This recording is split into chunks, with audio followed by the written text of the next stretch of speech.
Hello and welcome back to Earthbeat Visions, a history of the future sound of London. And this week is the first in what will be a sporadic but ongoing series of videos which will ask the question, is this the new Future Sound of London album? The Future Sound of London, Environments 2. Release date 29th August 2008, digital, January 2009, CD, November 2014, LP.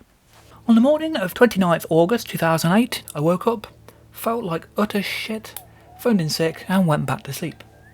3 or 4 hours later I woke up again, made some breakfast and popped the computer on. There was an email from Brian about 2 new albums out today, From the Archives Volume 5 and Environments 2. A quick purchase later and I pressed play and my mind was blown. The first information about Environments 2 came from the tracklist of the FSOL Digital Mix in February 2008, with the final track 565 purportedly being from the album. This was a bizarre reveal and I don't think I really processed it myself at the time. There's no mention of it in my write-up of the release. A month later the cover was revealed on FSOL Digital with a description of the album picking up where Environments 1 left off. The journey continues through dark headstorms to green grass valleys, future and past, covering 3 parts, 59 minutes. Initial speculation centred around a continuation of the first album's sound, including more environments and unreleased pieces from the 3D Headspace Tour transmissions. Fans were further intrigued by the appearance of an Environments 3 announced on the site in May, but that's a story for another day. The surprise release of the album at the end of August is the highlight of my time being an FSOL fan. First listen through to the record was an amazing moment, largely because it doesn't sound like earlier FSOL records. The first Environments has a fair old crossover with both Lifeforms and ISDN, making it feel like an extension to the FSOL world rather than a proper new entry. The sound of this album, however, is entirely new. The atmosphere is a vast, cold one with chilly synths, choir samples, strings and icy IDM beats, matched by titles such as Glacier, Newfoundland, North Arctic and Iceformed. Indeed, it's potentially the most thematically concise FSOL record at this point in their career, even if there was no original intent to make it an ice-themed record. There's a significant shift towards a modern classical sound, especially in Opener viewed from above, with its string orchestration, the acoustic guitar and oboes of Glacier, and the choral outro of Serengeti. It's also considerably more ambient than the 90s albums, with beats only present on 6 of the album's 14 tracks. One of the record's strengths is its structure, with a largely ambient opening section, gradually building up to light beats, then heavier ones, with the climax being around Factories in Assembly and Iceformed. What's most remarkable is the origin of the music on the album. Tracks here date back to at least the ISDN sessions, probably the Lifeform sessions, while others come from the Dead Cities era and the 1997 sessions, with at least 2 being completely new tracks, and many of the older pieces are left intact while some are enhanced, i.e. reworked in 2008. That the material is so disparate in terms of recording date, and yet manages to come together as possibly the most tonally consistent album in the FSOL catalogue is truly incredible. Alongside the quality of the music and the seemingly new sound, another factor was exciting at the time. Other than a gap between Serengeti and Colourblind, the album plays gapless, with environments linking most of the tracks.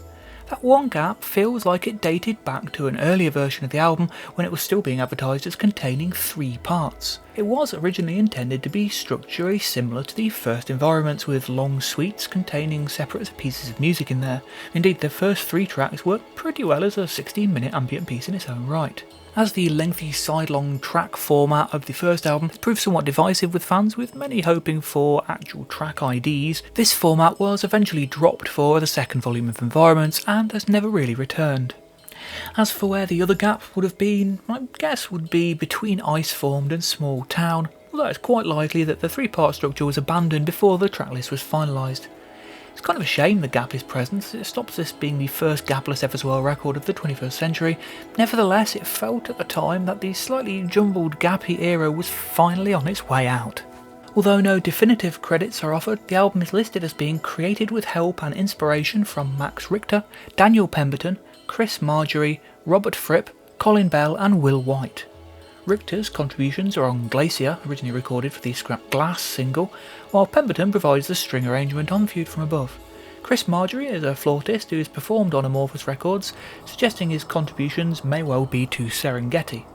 With no Frippatronics audible, it's likely Fripp's contributions are more along the inspiration line. Will White, at this point a reasonably regular collaborator, has an unknown role, and Colin Bell remains a mystery. The front cover is one of the group's most abstract, with a massive computer-generated blocks floating over a cloudy sky.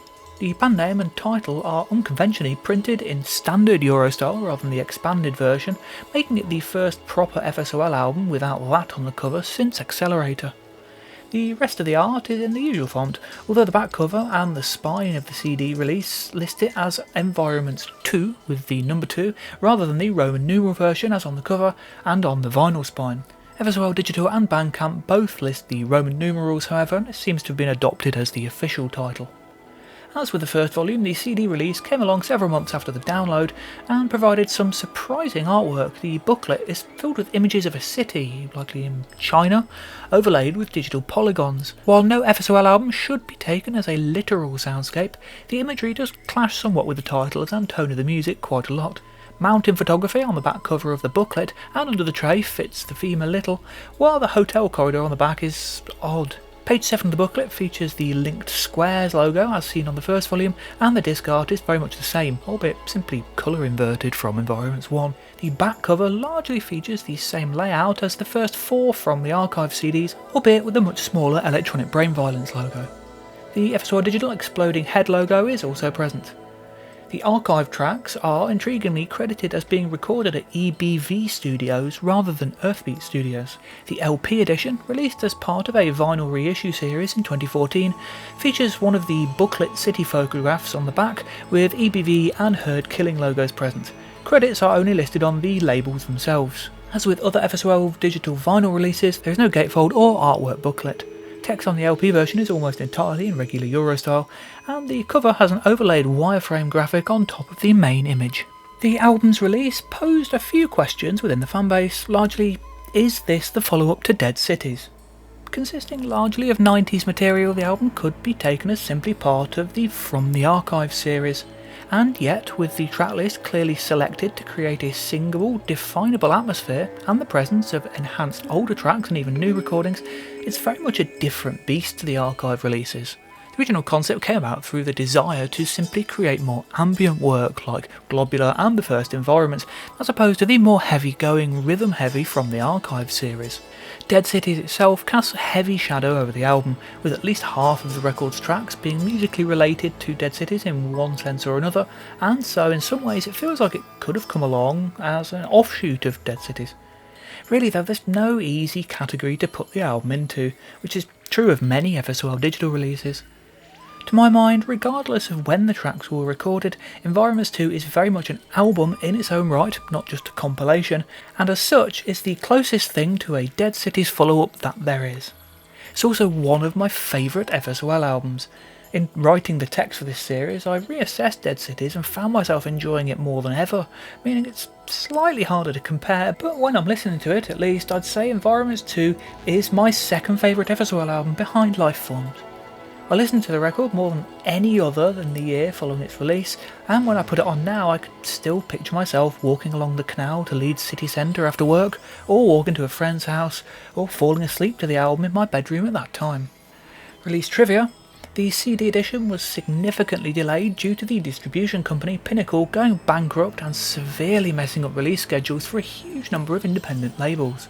Some stock was seized by bailiffs, meaning we're lucky to have got the release at all. The LP was released in 2 weights, 140g and 180g, with FSOL digital purchases receiving a bonus track with the digital download, I Turn to Face the Sun. Viewed From Above. Viewed From Above opens Environments 2 with a bang. A quiet, gentle bang perhaps, but a bang nevertheless, because it doesn't sound like earlier FSOL at all. A gently throbbing synth line and animal field recordings, are they whales or dolphins or slowed down birds, run throughout, but the main focus is Daniel Pemberton's string arrangement. Having worked on several Amorphous Androgynous tracks, this was his first track released with FSOL. The strings play in a minimalist style, very much in the Philip Glass vein, with a brief solo for cello in the middle.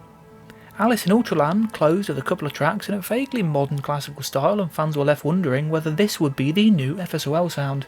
With the lack of this kind of material on the Peppermint Tree, this felt even more likely and was eventually proved to be the case with Viewed From Above.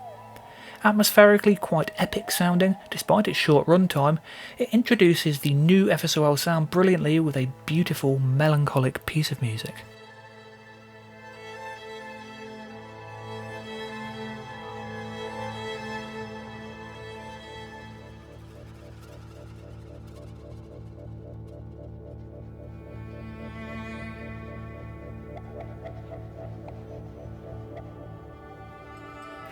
Glacier Part 1. Glacier was a piece of music recorded for the Glass single in 1997 before the project was scrapped.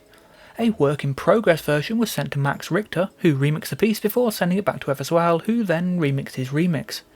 It's not known which version is which, but Part 1 is the icier sounding of the two parts on Environments 2.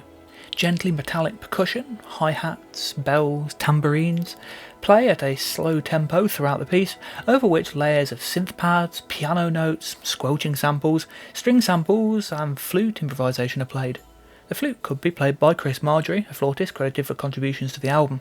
Occasional acoustic guitar chords and percussion clatters cut through the mix, keeping the track from falling too far into ambient relaxation, while some subtle birdsong adds contrast. The track's brightness is occasionally thrown into shade by some darker oboe notes. The heavily acoustic instrumentation, combined with background ambience, continue the modern classical sound of the album. The final minute becomes more abstract, with a closing environment built around synth loops and reversed samples. Serengeti. Closing Environment 2's opening trilogy of modern classical themed pieces, Serengeti starts with layered flute loops, possibly Chris Marjorie, with subtle electronics in the background. As a deeper two-note flute motif comes in, layers of dense sound and muffled voices are added to the mix, with discordant strings adding tension to the mood.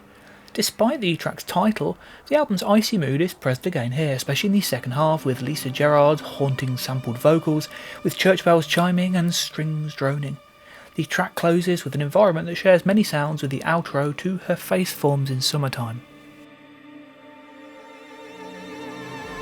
Colourblind. Another Dead Cities adjacent track, Colourblind uses the same rhythm as Vic Drowning, albeit sped up.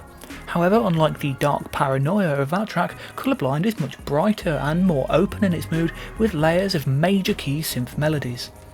Numerous different melodies come and go before all playing together at the climax of the track. For all its brightness, the piece still retains much of the album's chilly mood, and it's the first piece on the record to contain full rhythm. It's one of the few enhanced archive pieces on Environments 2, combining together 90s elements that were recorded separately into a new composition. A Corner. A Corner opens with Environment 2's first fully developed environment. The dual meaning of the word environment is going to get very confusing from this point on, with layers of reversed field recordings of what sounds like a city, and rumbling synth noises. Further synth sweeps and chiming notes follow. Around the minute mark, the main track enters with more icy sounds. A pulsing sub-bass kick and static discordant synth pad provide cold tension. Over this are reversed string samples, scraping sounds, abstract piano notes, and the usual range of gurgling samples. A very brief use of a sample, also found in Herd Killing, dates the track astonishingly to the Dead Cities sessions, despite nothing else from the album sounding remotely similar. A fairly abstract ambient piece that does a good job of keeping all things varied, with plenty of sounds coming and going throughout in classic FSOL style. A 2-minute edit features on the Mushroom 11 soundtrack under the name Urban Blight. Newfoundland. Featuring the Clocks environment first heard on Electric Brainstorm 0.5, Newfoundland is otherwise built around more chilly sounds, with synth drones filtered to sound like cold wind blowing, over which various samples are laid. The track almost feels like an environment in itself, working well as an outro to A Corner. Synth distortion takes the piece to its end.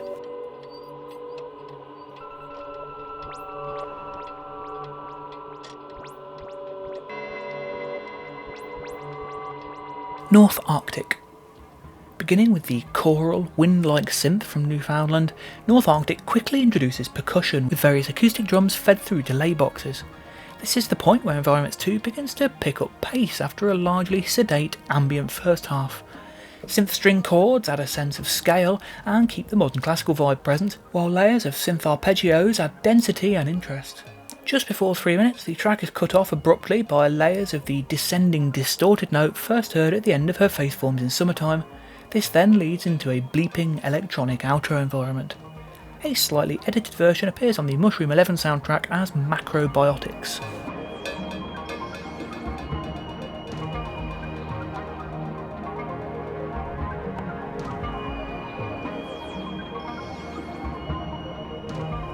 Factories and Assembly.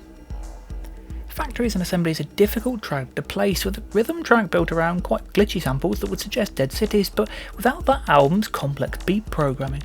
String chords bring a melancholic feel to the track, over which a bell-like melody plays a mournful tune. A choral synth sound further cements the wistful mood, while tying in with the album's modern classical leanings. The track breaks down to a beat, 303 squelches and reverb-laden samples before building up once more. The beat-led outro features a frog sample first heard on Environments Part 1 and an answer phone message asking to speak to Garry, Cobain or Brian, followed by a brief outer environment. The comparatively low number of samples suggests that this may be the earliest recorded piece on Environments 2. On the other hand, it could easily just be an uncharacteristically synthetic mid to late 90s track.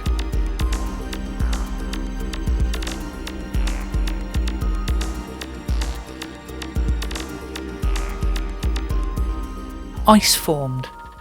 My favourite track on Environments 2. This really feels like the peak of the rhythmic tracks that build up in the middle section of the album. Remarkably, it uses sounds from one of my absolute least favourite FSOL tracks, the headache-inducing IA.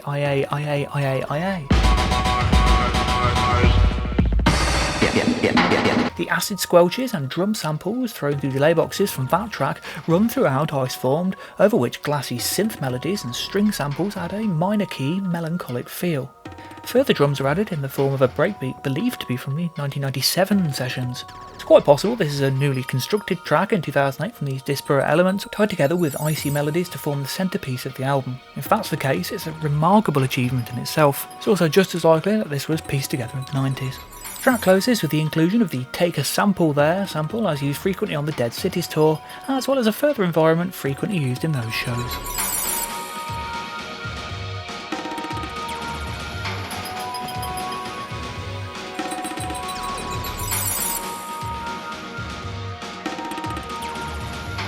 Small Town.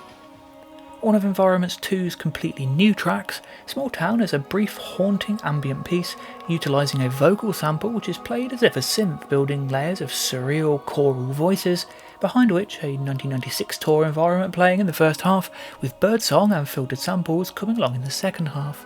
It's a minimal piece but very beautiful, and ties in with the album's modern classical tone. The closing environment features dark synth tones and sections of Environment's Gong, an environment that dates all the way back to 1990.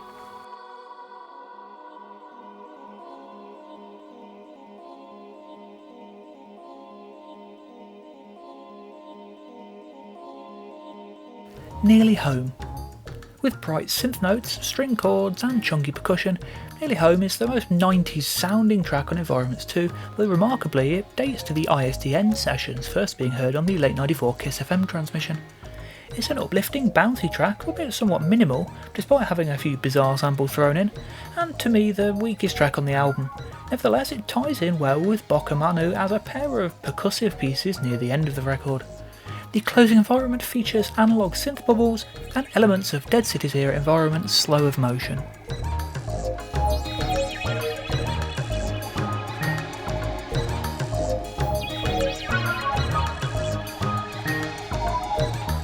Bocca Manu. A sadly brief track near the end of Environments 2 and the album's last rhythm-led piece. A slow, chunky kick drum and tambourine loop leads the track with deep bass and light synth pads. The synths gradually build up over the course of its short runtime, playing a bright, uplifting melody before fading out again.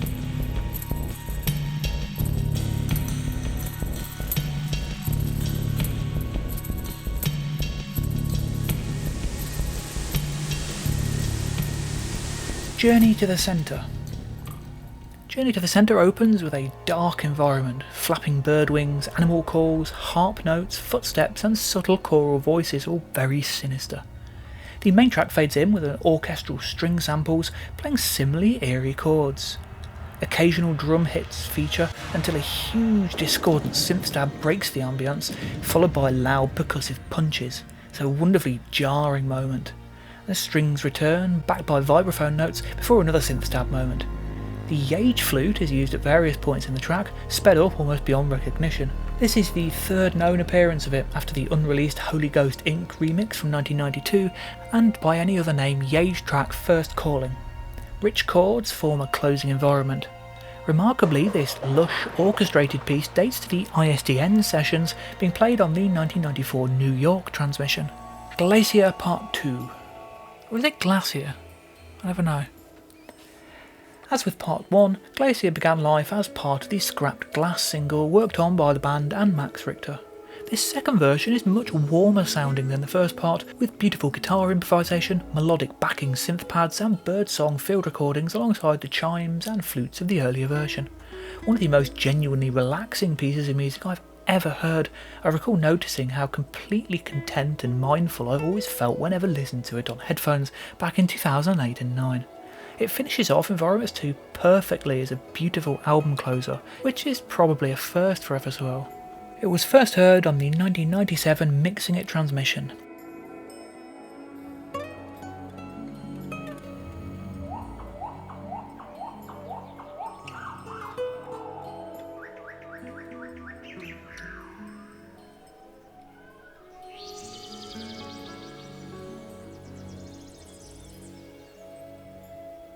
From the Archives, Volume 5.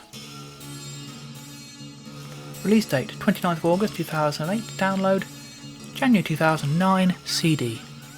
Released on the same morning as Environments 2, the fifth in the From the Archives series, immediately felt like a step up from the earlier ones.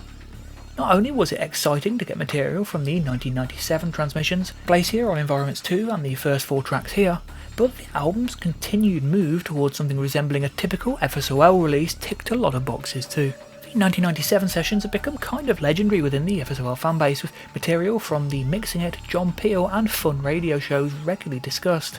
It was unusual to have pretty much an entire album's worth of material from a particular era with none of it released, and so the tracks had become considered kind of a long-lost album. Although the Archives didn't supply us with that album specifically, From the Archives Volume 5 starts with a run of 4 of them, and thus it was a wonderful moment. These 4 play gaplessly, almost as if a short 1997 EP in themselves. After the exhibition, the only fully standalone track here, there follows another run of 6 tracks, all joined by environments, with the final 2 tracks also linked to one another. Why those 3 gaps are present remains unknown and slightly frustrating, but with a tight selection of well-chosen pieces and a lot of linking environments, the album immediately feels like the strongest From the Archives collection to date.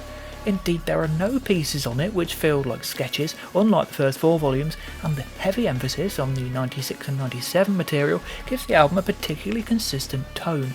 It's by far the most beat-driven FSOL record at this point in their career, with no truly ambient tracks present. This fed into the concept of the time of the Archives and Environments having different concepts, the Environment series focusing on atmospheric ambient music and the Archives being more rhythmic material, especially with these 2 2008 albums being sourced from largely the same eras and released at the same time. As with Environments 2, the physical edition was delayed numerous times, originally due in mid-November 2008, eventually coming out in mid-January 2009 due to financial problems with Pinnacle distribution.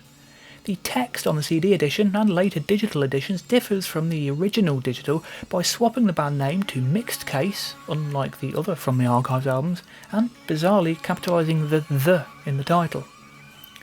The spine, conversely, replaces the Mixed Case text of the first 4 volumes with all caps. The 2023 CD repressing actually features new artwork, with the band name reverted to the traditional all caps format, but the title also in that, which then doesn't match the earlier From the Archives either. But who can expect uniformity from FSOL? The cover itself, of course, features Vit in the swimming pool from the Far Out Son of Lung VHS filming, which itself inspired the title of Vit drowning. The CD booklet includes a double-page spread with 2 spikies, a photograph of an ancient building, possibly a temple, a long exposure shot of a road tunnel, and the usual first-person narrative by Gaz linking the various titles. No conspiracy theories this time, and no cellular memory glitches either. Electronic brain violence and FSOL digital exploding head logos are present, as well as the graffiti splatter stencil design. The disc once again features a wireframe of spiky, although offset and with a different layout to the discs of the previous 4 volumes. Similarly, the back cover partially diverges from previous designs, with credits and logos the same but the tracklist in a different location, and a new picture of Shawneen. The other baffling difference between the initial download and all later versions is the title track 9, named Darkness at Noon on the first release, and Dream 1 ever since. From the Archives, Volume 5 was the last Future Sound of London release for almost 2 years, and, combined with its partner album Environments 2, rounded out a hugely productive 18-month period on a high. Sendero Luminoso, also known as The Shining Path, the first track to come from the sessions with Ian Astbury that, after a long and winding road, resulted in the Isness. It began as a piece known as The Shining Path, and featured lyrics and vocals by Astbury. The track opens with an acoustic guitar riff, followed by a pounding breakbeat and electric bass riff. These elements have begun life as part of the We Have Explosive single sessions, later being turned into the work-in-progress Headhunter, which, with its added Papua New Guinea flutes, skulls and vocals, eventually became this track. That wasn't even the end of things, with a later reworked version of the piece turning up on the 97 Peel session, Essential Festival and Fun radio sets. Eventually considered too dark and serious for the band's new psychedelic sound, this track fell by the wayside, but due to the aforementioned performances, plus this version's appearance on the 97 Mixing It broadcast, became very much loved by fans, and its release as the first track on From the Archives Volume 5 was a wonderful moment. Really is a fantastic piece of music, a brilliant extension of the Dead Cities sound with punchy but acoustic sounding breakbeats and a pretty dark, aggressive mood throughout, mostly built around the acoustic guitar riff, plus the Papua flute and the distorted melody which could be a synth or a guitar. Either way, the rock element is very much there in Sendero Luminoso. The title is Shining Path in Spanish, and is the name of a far-left communist party in Peru. The full version of the track, as heard on the Mixing It transmission, features a vocal section at the end. This, without the vocals, appears as track 2 on From the Archives Volume 5 as A Sweltering Heat. This version also chops out a few bars of reverse drums and other sounds at the end. A Sweltering Heat, effectively the outro of Sendero Luminoso. When the track was still The Shining Path in 97, this part featured Ian Astbury on vocals, as can be heard on the Mixing It transmission. Here it remains instrumental, however, and works as a nice coda for the track. The tempo is halved from Sendero Luminoso, with a lighter drum loop used and gentle background ambience. As the track progresses, a sinister synth improvisation comes in over the top, with elements of Sendero Luminoso eventually creeping in to tie the pieces together.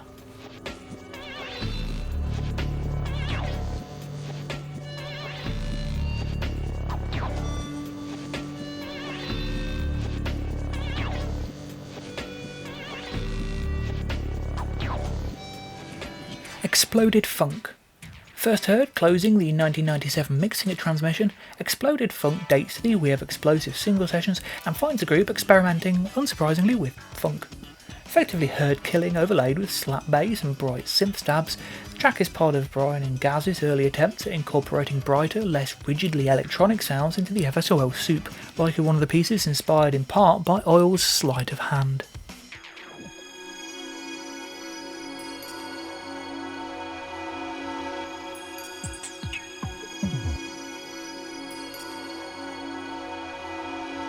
Private Psyche and Inner Life, also known as Thinking About Thinking About Thinking. The final track in the quartet of 1997 pieces that opens From the Archives Volume 5, Private Psyche and Inner Life, was first heard under the name Thinking About Thinking About Thinking on the John Peel, Essential Festival and Fun radio transmissions in summer 97. The working title is referenced in the story included in the From the Archives Volume 5 CD booklet. The least overtly psychedelic sounding of these proto-Isness tracks, it nevertheless shares a brightness and bounce with much of that year's music. Built around a shuffling drum loop and deep rumbling bass line, the band introduce a quirky melody built around chirpy synths and what sounds like a saxophone sample. The repetitive nature is offset by the infectious groove created within the track. The outro fades out for the first of 3 silences on From the Archives 5.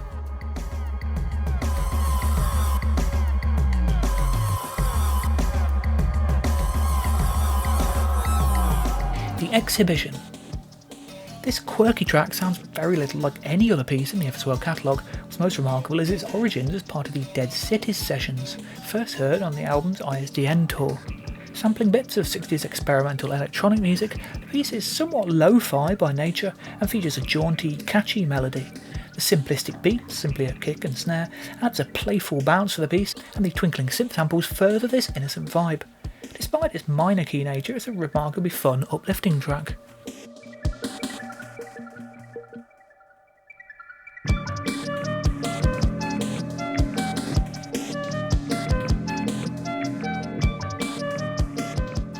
Yashica, also known as G-Electro and G-Electro.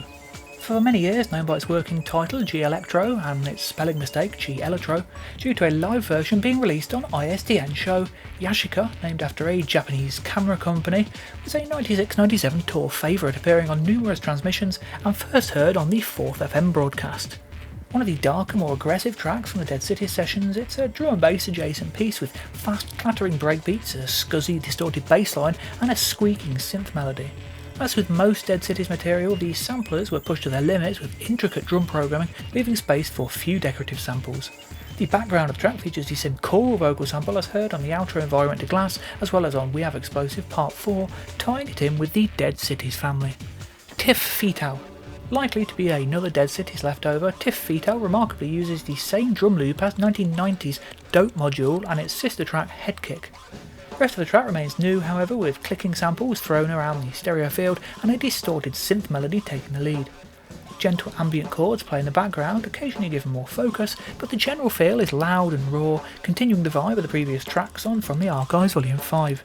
It eventually fades out into a brief, scratchy sounding environment.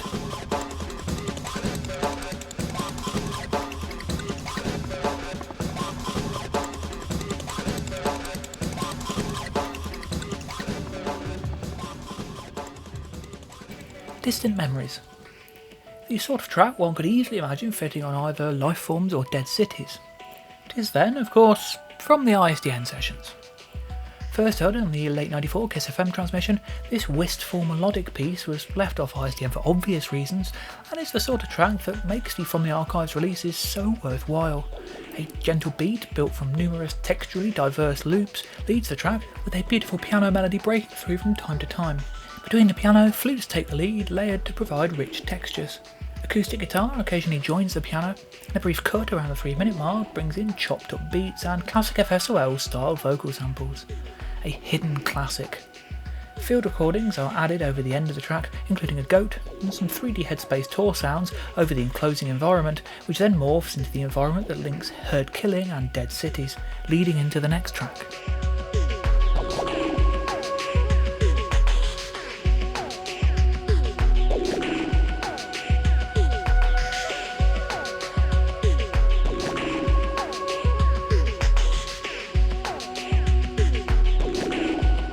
Dream 1, also known as Darkness at Midnight. After the brief diversion into melodic down-tempo sounds of the introspective Distant Memories, From the Archives Volume 5 picks up with the Dead Cities breakbeat sound again on Dream 1. A fast track with a distorted synth bass line and screeching synth melodies, it's an intense, chaotic piece. The first few seconds feature the environment that links Herd Killing and Dead Cities, and the track was considered for the album itself until relatively late in the sessions, which makes its lack of tour appearances quite surprising. Unusually, the initial digital release of the album labelled the track Darkness at Midnight, with the title permanently changed to Dream 1 from the CD release onwards.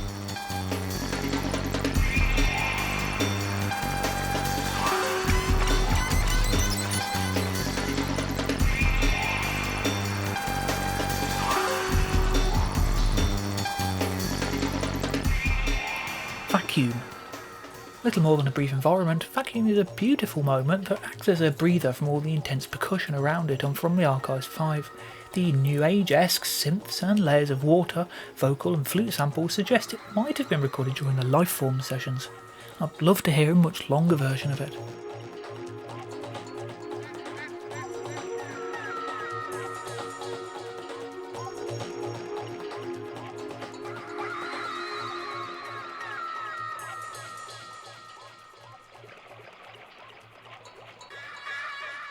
Fat Spat. Fat Spat was first heard on the Electric Brainstorm 1 a few weeks before its release, listed as a track from the Archives Volume 6. It's is probably a simple error at the time. The title suggests it was recorded during the Tales of Ephedrina sessions, and the comparative simplicity of the chunky beat, as well as reliance on samples and field recordings put through delay units, certainly fits in with the 92-93 sound and bears that out. Not a bad track, but probably the weakest on the album. Fades out at the end into the third and final silence on the record.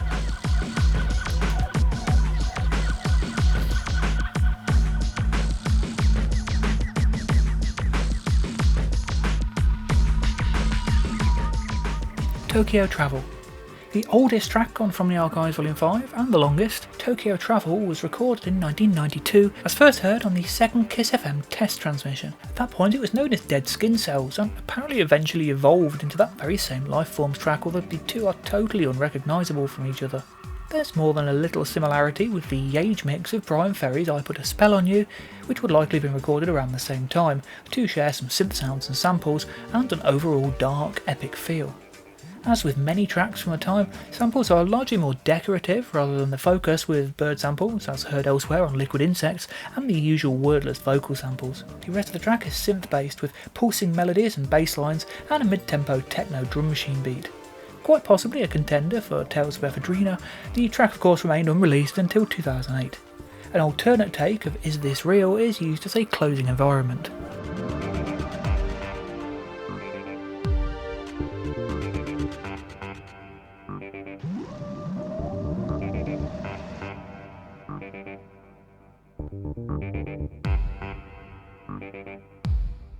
Waterhole. Waterhole closes From the Archives Volume 5 on a beautiful note. After an album largely characterised by its intense sound and aggressive breakbeats, the track is a perfect wind down. It's a difficult track to place, the beautiful synth chords not being specific to a particular period, and the drum piece bearing at least some similarity to tracks from the band's various 93 to 96 eras. If I had to guess, I'd place it alongside Distant Memories in the scrapped because it was too bright and melodic for inclusion on ISDN sessions. The percussion clatters along while various synths and samples play wistful tunes through a cloud of cavernous reverb. The track and album closes on a 4-minute long environment with different synth pads and field recordings of water. A beautiful way to end an impressive album.